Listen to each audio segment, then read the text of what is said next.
Hey guys, it's Congressman Buddy Carter from Georgia here, and I'm here at Grubb's Pharmacy in Washington, D.C. with Dr. Michael Kim, who is the owner of this pharmacy. And we thought what we would do today is just to kind of give you a rundown of an experience like we hope will happen during the month of August. As you know, that's Advocacy Month, and that's the time we in Congress are out for the month of August. And that's the time when we will be back in the district, and a time we hope that you will invite your member of Congress to come to the pharmacy to actually see firsthand exactly what it is that we in Congress and in NCPA and myself and the other members are trying to articulate and trying to explain exactly what we're going through. And Dr. Kim, I'm sure you can explain very well about the challenges for independent retail pharmacy now. Oh, sure, definitely. I appreciate you being here today, Congressman.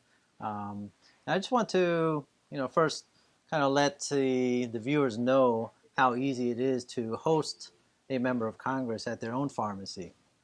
So NCPA is a great resource. If you just reach out to NCPA Government Affairs staff, they will give you all the information that you need. They'll help you contact your congressman. They'll help set up the logistics. And really all you have to do is open your doors, allow the congressman to come into your pharmacy and just tell your story. I think Congress, just tell me if I'm wrong, but you want to hear what's going on in our lives, in our businesses, right? Absolutely. There's no question about it. And what greater experience than firsthand experience going in and seeing exactly what it is that you do for patients and patient care, because that's what it's about. It's about patient care. And that's what we have to keep hammering into members of Congress, is that we're talking about real life people here whose life is impacted by pharmacists. Pharmacists are the most accessible healthcare professionals in America. 95% of all Americans live within 5 miles of a pharmacy. And they depend on their pharmacists. They depend on you here at Grubb's Pharmacy. And that's what we need to show our members of Congress. Yes, sir. I agree 100%. Let me just start out by telling you a little bit about Grubb's Pharmacy. Grubb's is the oldest pharmacy in Washington, D.C. As you saw as you were walking in, we're just a few blocks down from the U.S. Capitol building. We're in the original location that this pharmacy has been in since 1867. We service probably about 3,000 patients right now, and we fill maybe 400 to 500 prescriptions every day. Some of our patient care services include delivery of medications, blister packaging for patients on multiple medications, COVID vaccinations, COVID testing, shingle shots, flu shots, and just a whole slew of other things that we provide for the patients. And we really take great pride in being the community pharmacy, where patients can really feel comfortable about coming in, talking to us about their family, about their issues, and in return, we can give back to the community. And that's so important, because I don't think that a lot of members of Congress, because you got to remember, Congress is a citizen legislature. I'm a pharmacist, Diana Harshbarger's a pharmacist, we've got a doctor's caucus, but we've got dairy farmers, almond grove farmers, we've got preachers, we've got new car salesmen, we've got way too many lawyers, but they don't know. They don't realize that you do deliveries, that you do those packaging, everything, all those other things that you mentioned are so invaluable to customers and that people depend on. They don't know that. Yeah, and it's a shame, and hopefully something like this will get the word out, and as we educate more and more legislators and more customers, in fact, because there's a lot of patients that also don't know about community pharmacies. You wouldn't believe how many patients over the last 2 years that we've seen because of the COVID pandemic come to our pharmacy for their vaccinations or for their testing that has never been to an independent pharmacy before in their life. All they know is the big chains, like the ones that are out there. Right. But so it's been an eye-opening experience for us, and I think also for the patients that we serve, to know that there's a small community pharmacy like this in their neighborhood that they can come to and that they can trust. Right. Well, one of the things, obviously, that you're well aware of and that all of our members are aware of is the insurance companies and the pharmacy benefit managers, PBMs. And, when I first got to Congress, we kind of had to educate people as to what a PBM was. Even members of the doctor's caucus, they'd say, what are you talking about? What's a PBM? Well, now we've educated them, at least the doctor's caucus, and they understand. And when we start talking about drug pricing now, they are just singing off the song sheet. We need to do something about that's middlemen.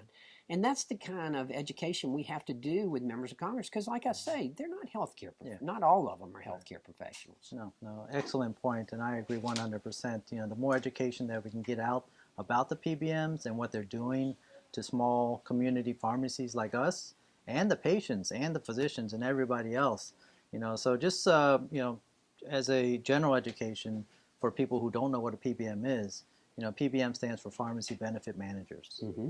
And they're the middlemen between the insurance companies, and the pharmacies, and also the patients. They dictate where the patients can go for their prescriptions. They dictate how much copay they're going to pay.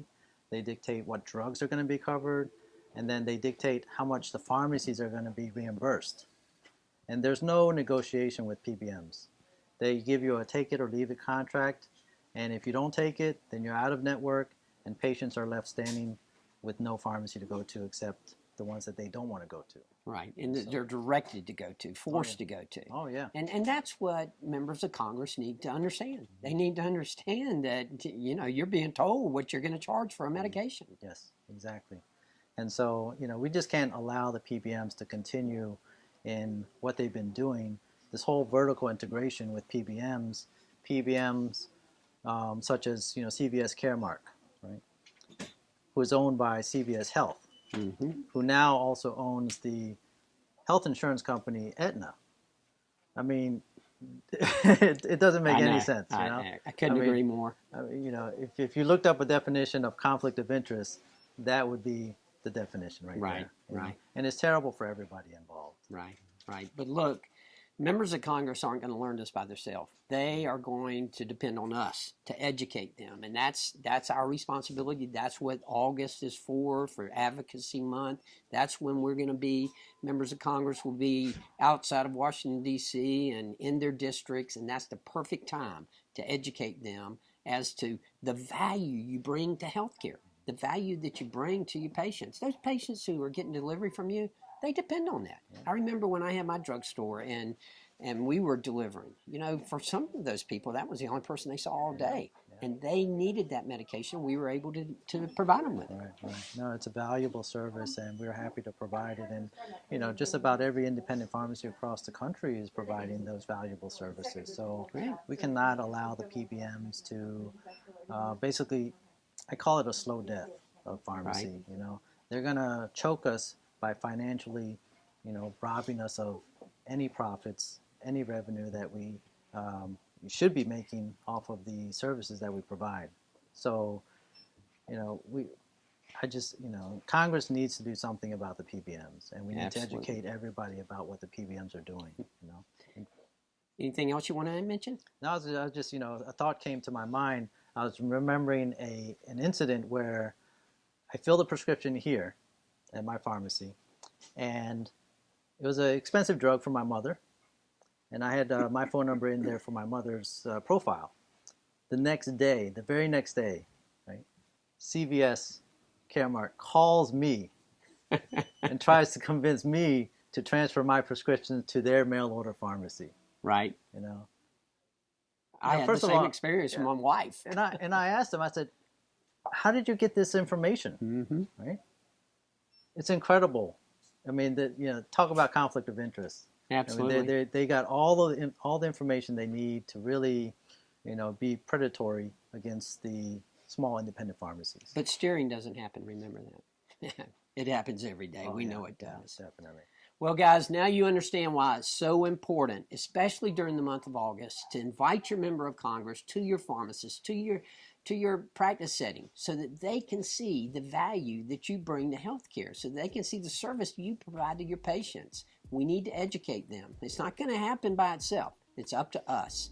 So join NCPA. Make sure that you are inviting your member of Congress to see your pharmacy and to visit your pharmacy during the month of August.